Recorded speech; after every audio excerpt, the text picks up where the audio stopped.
Shakes? Yeah, I get them bad. It's part of the business. Welcome to another Down the Rabbit Hole video. We're going to talk again about this, the Deckanter, the Blade Runner bottle from Australia, because I actually just recently received a package in the mail from Mark Nelson, who made the Deckanter. I believe what this is, I'll just straighten that up. I believe what this is the little piece, the little wax seal. Remember when I was unboxing this myself and Trooper Trent and others had said, that wax seal is awesome, but it looks a bit big. I think this is the replacement now. So I'm going to be opening this up and applying it. But I just thought, while I'm here, while I've got the Deckanter out, there's a couple of updates, things I want to try out. One thing of which that I actually forgot in my original video, I did get the poster that came from P.E.D. Drinkware. I don't know if you can make out their logo there. This poster is a very nice addition, and I'll just show you the unboxing of that here. Oh, I actually forgot. P.E.D. did send us some posters as well. He said that this was a way to verify our mailing address, and also just as a thank you for being so patient, because the delivery was a little bit later than I thought. So let me just pop this open briefly and have a quick look inside. And inside here we have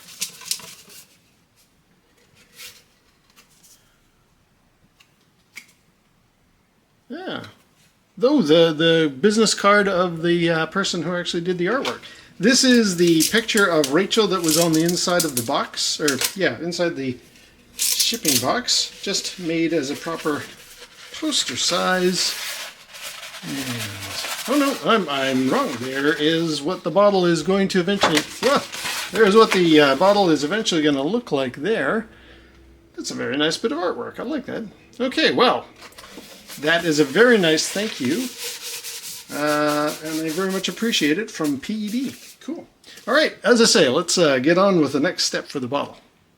But since I've got the Deckanter standing by here, and before I repair that wax seal, I also want to find out, will it pass the tissue test? What the heck is the tissue test, you're wondering? Well, I've noticed, so this is the Deckanter here, and over here is the P.E.D, which was made by a fan group in the RPF. You're probably wondering why they got two different colors in them. This has actually got a different drink in it. This is Glava, and this is Johnny Walker Black Label. So different liquids. That's why the color looks different. But in this, the thing that I've noticed with the P.E.D is not only is it a bit wobbly compared to the Deckanter, which is more solid, but I've noticed over the years a weird experience when I pick this up. I can feel almost a condensation on this bottle. And I wondered if, like, why does it feel wet? What is that all about? Is that because of whatever glass it's made of? Now, the P.E.D group had all said, no, it is absolutely food-grade glass. Do not be concerned about that. So I thought, well, that's fine, but how come in comparison to my 2049 bottle, and that's a different color again because that's got double black in it, which is the closest to the 2049 original flavor. I've tried 2049, but this bottle was empty when I got it off eBay. This one has no such condensation. This is proper manufactured by the Johnny Walker factories material. Like, this is not in, this is like a normal whiskey bottle. That feels fine. So I want to know if P.E.D is wet, and we're going to try out the tissue test on all of them. If P.E.D is wet, and if proper Johnny Walker Black Label 2049 bottle is not wet, how does the Deckanter feel? I'm about to pick it up for the first time in months. Ever since I did my video, I've been leaving it on a shelf to see what's going to happen with this wetness I get out of the P.E.D. So here I am picking it up for the first time. Ooh. You know what? It has that moisture feeling to it. I don't know if you can even, there's almost like smears there. Yeah. It also feels the same way as the Ceridneb. I am surprised.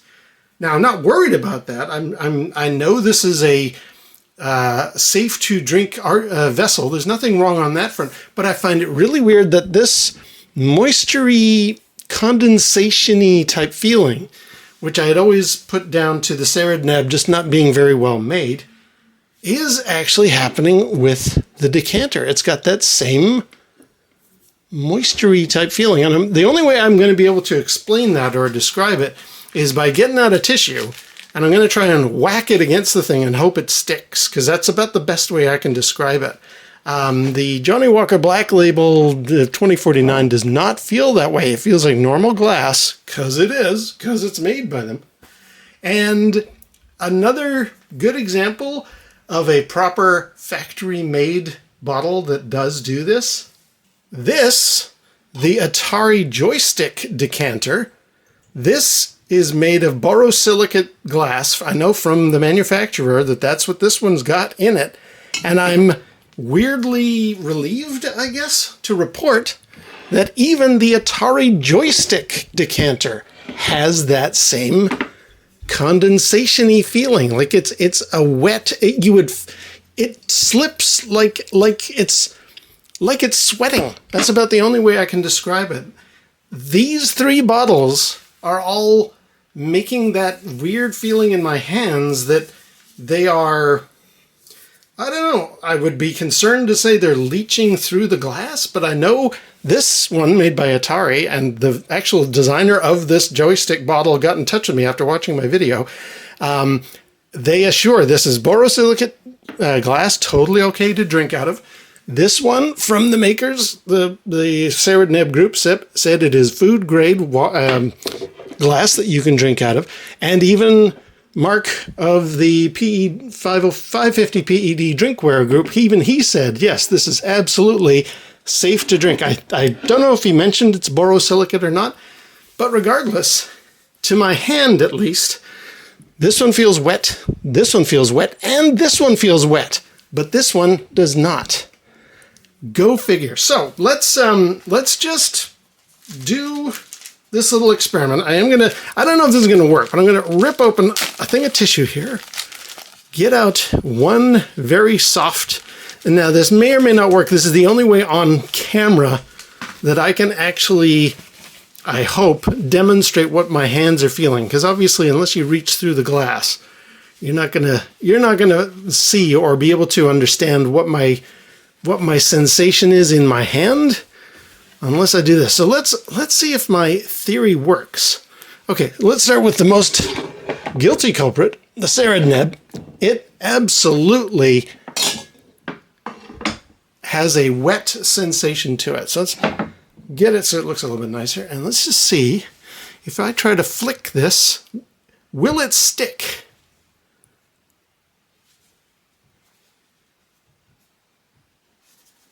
Not really. Okay, so I don't think I'm going to be able to explain on camera. That is bouncing off just like it would any other material. Darn it. I was hoping, because it does feel wet to my hands, I was hoping it would kind of apply and adhere to it a bit, like almost like condensation, like a cool drink that's been sitting out in the sun for too long. There aren't really droplets of water on the edges. But no, it's not doing it on that. And if it doesn't do it on the Ceridneb, it sure as heck ain't going to do it on the decanter. But for consistency, I will at least try it. No, it's not sticking, but I can definitely tell you it feels wet to the touch. And unfortunately, it's not doing it in a way that I can demonstrate on screen. You would have to actually get your hands on one of these guys to feel it. It's not even remotely doing it. Okay. And then, of course, I mean, it's not really going to be applicable here, but does the Atari joystick do it? Not really. It also has a sensation of being wet or loose, and I was thinking maybe it's because it's too thin. you know, this, okay, yeah, you can see it's not really doing it, but I was thinking to myself, okay, this is fairly thin glass for the Atari, and the Saridneb suffers the same problem. It's also pretty thin. You can actually make it out, if not here, in my video where I compare this one to the Deckanter, you can make out there is a more thick layer of glass on the Deckanter than there is on the Saridneb.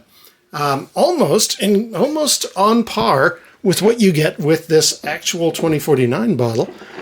These two, yeah, you can make out like a, at least I think you can make it out. Yeah, you can see there is actually a layer of the glass that the camera, I hope, is picking up. And so I thought to myself, okay, this feeling I get from this guy is just, it's because the glass is too thin. And then I thought again with the Atari, it's because the glass is too thin. But the Deckanter is not thin. That has a good thickness to the walls of the glass. But it also has, I feel like I need to wipe my hands. And I don't get that sensation with this. This one is dry as a bone, like a proper bottle of whiskey should be. Huh. Very, very strange. I don't understand that. But there you go. Proof is in the pudding. Let's rip open and hope this is my wax seal. I think so. Hang on. Anything else in there before I... Nope, that's it. And what do we got here? The journey of making this bottle from concept to completed product has been a steep learning curve. Okay, perfection, yeah. Very, very nice. Okay, so we got another replacement ribbon if I need it. Movie-inspired drinkware. Awesome stuff. And I'm really, really hoping that inside here we have... Good, at least I've got a backup ribbon. That's good to know. How will this compare to that, if this is in fact what I think it is? Let's open her up. Okay, inside we have, yes, it is a new, smaller... Oh yeah, oh, huge difference. Look at that. Okay, so there's the old one, there's the new one. Still similarly good quality creation of the Walking Man. And let's just compare the size of this guy to the one that came with the Saridneb back in the day. Good, it's even smaller than the Saridneb one. I say good because, I mean, it's sort of, with all the blobs of the wax, that does look like it's going to be about the right scale. But yeah, no, I'm looking forward to this. So what I'm going to do is very carefully, because I've just got this thing held on with sticky tape, and to remove that, I'm going to glue the ribbon down, and then I'm going to glue the new wax seal onto the ribbon. So wish me luck here. All right, out with the old. Let's take this guy off. Just held on with sticky tape. And I had been using, ooh, you know what? It's a bit of gooey tape there. What the plan is essentially that again. So what I'm thinking is to glue like that. And then basically just hold it for a few minutes. So I happen to have this stuff from when I was making my little Pong cabinet. This LePage stuff worked really, really well. Very, very strong and very, very quick. So I think what I will do is put it, geez Louise, do I put it on the ribbon? No, because that's going to be a lot of guessing. Do I put it where that is? See, I do not, I've got one shot at this and I don't want the ribbon to be kind of off center or anything. Okay, what I'm going to do, I'm going to put a drop right there and do exactly what I was just doing a second ago of, okay, carefully, beforehand. So just imagine there's a drop of glue there. I guess I'm going to do that and then that. Oh boy. Okay, yeah, wish me luck here. One very carefully aimed blob of glue. There we go. That's it. And now string this around and catch it before the glue goes too far down. That's the other way around. Okay, and okay, let's do that. And effectively just hold it there. Oh, wait. It's already, oh, no. Hang on, wait a minute. Can we rescue this? Because I noticed, oh, shoot. This is why I don't like gluing stuff. Okay. Oh, shoot. Okay, get in there. That's not bad. That is not bad. Okay. I'm just going to sit and hold that for a second or two. Whew, stressful. Okay, so tell you what, the next step is to take this little guy, put some glue on the back of him, and then press him in there good and solid, hoping that the glue kind of goes through the material a bit, adheres and makes a nice connection. To do all of that and to have the walking man standing straight up and down and to film all of that is going to be a bit stressful, so I'm just going to do this off camera, but basically gluing that in place is the next step. Okay, successful. I'm going to just leave it leaning there, but yeah, it's on pretty nice, pretty centered. I give it a good solid pressing down with my thumb. I'm just going to let it sit there and dry. There we go. Wax seal completed. Let me set that guy down there. Yeah, there is the decanter. It's looking pretty good. I'm going to set up the Sarah Neb in comparison, just so you got an idea. I think those two are looking pretty close to each other. I like the fact that now, like, this seal has always been fine. And I think the positioning turned out pretty good there. Like, you know, that's virtually identical. I'm pretty happy with how that all worked out. I've got a good vibe there. That works for me to get the Blade Runner bottle. The decanter is now complete. Like, it does look much more the correct part. The scale of the wax seal is better. Everything else, I'm very, very happy with it. I was a little worried there for applying that ribbon and all that stuff, but the glue is nicely set now, not going anywhere. I'm not touching it. Same with this. Like, this has been on for years, never had a problem with it. But yeah, I'm gonna leave it there. There is the decanter. It has now reached its full, complete version. It doesn't pass the tissue test.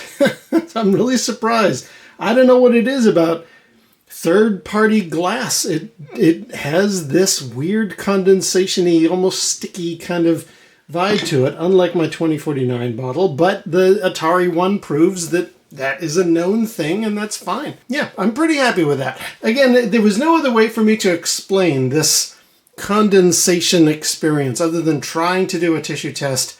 Was not very successful, but that's fine. It's a very good bottle. I'm very, very happy with it. And now I have it complete with its proper red seal and everything. All right, well, cheers to that. I'm going to leave it there. Until next time, we'll see you down the rabbit hole.